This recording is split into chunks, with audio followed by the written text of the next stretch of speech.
Carboidrati 25 grammi, di cui zuccheri 19, fibre 13. Ma gli zuccheri sono carboidrati, ma gli carboidrati non sono zuccheri. Però le fibre sono carboidrati, ma non sono...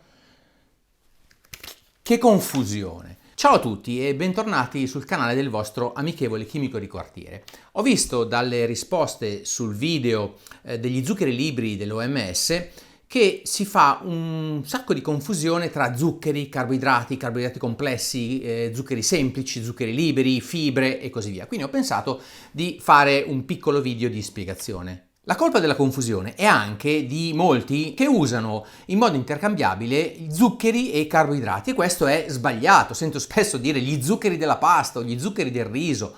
No! Come parla? Come parla? Le parole sono importanti! Le parole sono importanti. Se usiamo le parole sbagliate, poi non ci dobbiamo stupire se le persone fanno confusione e chiedono: ma gli zuccheri della pasta li dobbiamo contare come zuccheri liberi? No, nella pasta non sono zuccheri, sono amidi. Io forse ho sintetizzato qualche concetto, ma la sostanza è No, quella. la sostanza, queste espressioni... non riesco nemmeno... Quindi facciamo un po' di chiarezza sfruttando l'etichetta di questo cioccolato. Carboidrati è un nome che noi chimici abbiamo dato a un insieme di molecole anche molto diverse tra di loro. La cellulosa, per esempio, che troviamo nel legno e nelle piante, è un carboidrato. L'inulina, che a volte trovate scritto in qualche etichetta, è un carboidrato. Il saccarosio o il fruttosio o il glucosio sono dei carboidrati. L'amido che troviamo nella pasta, nei cereali, nel riso, è un carboidrato. In particolare l'amido, che troviamo anche nei legumi, nelle patate e in tantissimi altri vegetali, è quello che noi chimici chiamiamo un carboidrato complesso. Perché? Perché è una molecola complessa, è molto lunga, è formata da migliaia e migliaia di unità di glucosio. Immaginate che queste siano, ogni singolo pezzettino sia una molecola di glucosio. Ecco, l'amido è formato da tantissime molecole di glucosio, a volte migliaia, legate insieme. L'amido quindi non è uno zucchero,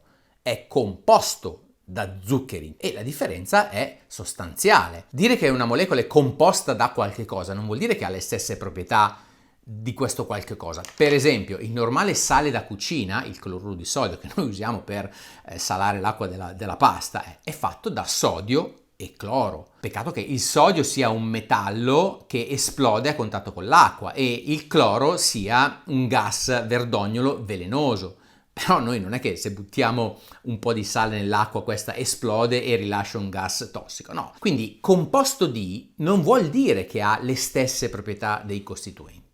Chi parla male pensa male. L'amido ha migliaia di molecole di glucosio legate insieme, ma non si può dire che è uno zucchero. Certo, nel nostro corpo questo viene spezzato nei singoli componenti, nelle singole molecole di glucosio, ma questo avviene in un certo tempo. Quindi le sue proprietà sono diverse da quello del glucosio immediatamente sfruttabile dal nostro corpo.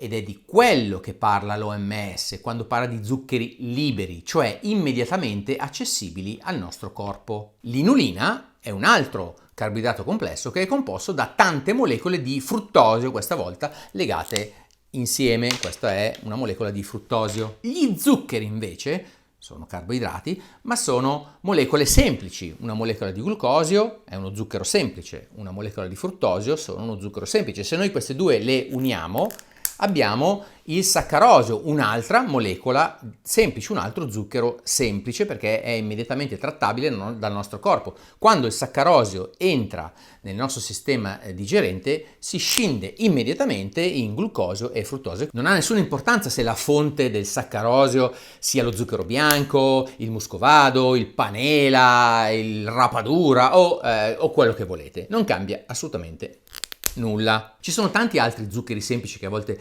vedete sulle etichette, per esempio il maltosio. Il maltosio è composto da due molecole di glucosio, ma anche lui, una volta nel nostro corpo, si scinde immediatamente in due molecole di glucosio. Tutti questi zuccheri semplici, se sono anche immediatamente utilizzabili dal nostro corpo, quindi senza fare un lavoro ulteriore, sono anche zuccheri liberi. Questa molecola di saccarosio, se è sepolta dentro una cellula vegetale di una mela intera e io me la mangio, la mastico un po', ma non riesco a estrarre completamente tutto lo zucchero. Questo arriva nel mio sistema digerente e il nostro corpo fa un po' di fatica per estrarre questa molecola di saccarosio e quindi non conta zucchero libero. Se io invece di questa mela ci faccio un estratto, prendo un succo di mela, gli zuccheri li ho completamente liberati, sono in soluzione e conta zucchero libero. Quindi ecco perché in un'etichetta troviamo il valore dei carboidrati, in questo caso 25 grammi, che contengono normalmente sia gli amidi sia gli zuccheri, cioè le sostanze che il nostro corpo riesce a utilizzare per estrarre energia.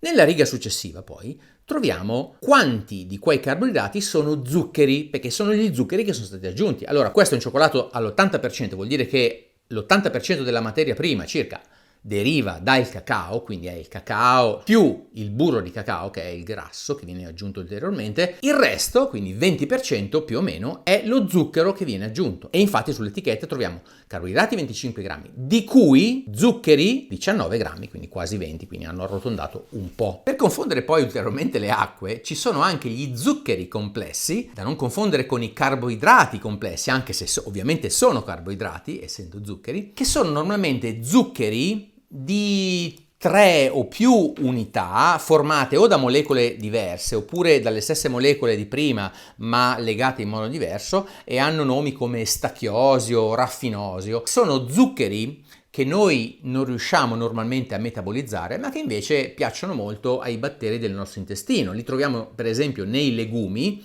nei fagioli, e sono causa poi delle note conseguenze antisociali dei legumi. Prima ho parlato dell'inulina, è un carboidrato formato da fruttosio.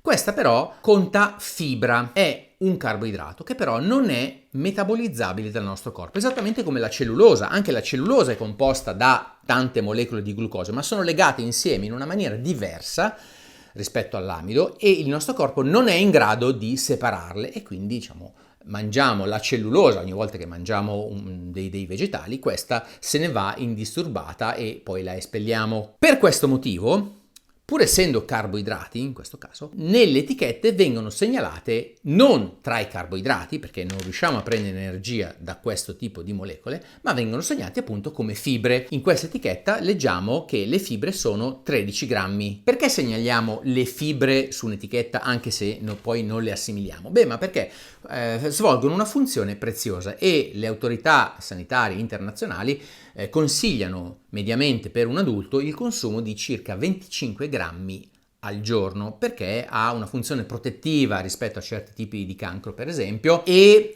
svolge da spazzino intestinale oltre che rallentare l'assorbimento degli zuccheri. Spero di avervi chiarito un po' le idee, ma se ancora qualcosa non è chiaro chiedetemelo nei commenti senza nessun problema. Vi lascio con la segnalazione di 3 canali. Il primo è Vivi Everyday, un canale che spesso porta video sulla vita di tutti i giorni in epoche passate, per esempio l'igiene nel Medioevo o l'infanzia nell'epoca vittoriana. Poi c'è Oneira, un ragazzo appassionato di aviazione civile e se volete scoprire perché per esempio si sale sempre dalla parte sinistra di un aereo oppure perché al decollo o all'atterraggio bisogna alzare i finestrini o tutta una serie di altre spiegazioni, vi consiglio di andare a vederlo. Da ultimo Riccardo Dalferro, probabilmente molti di voi lo conoscono, è un filosofo che oltre a fare video su filosofi e le loro idee, usa anche la filosofia per discutere di vari accadimenti anche della vita di tutti i giorni. Per oggi abbiamo finito e un ciao dal vostro amichevole chimico di quartiere.